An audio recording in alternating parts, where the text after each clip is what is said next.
منتقد ماست وقتی هزاران هزار زن سرپرست خانوار را میبینیم از جایمان تکان نمیخوریم، وقتی تحقیر میشوند برای زندگی بچه هایشان.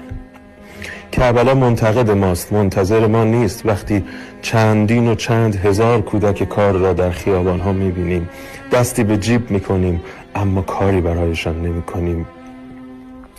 کربلا منتقد ماست، کربلا منتظر ما نیست وقتی که برای عدالت کاری نمی کنیم. کربلا منتقد ماست با این همه زاغه‌نشین که می بینیم و کاری برایشان نمی کنیم.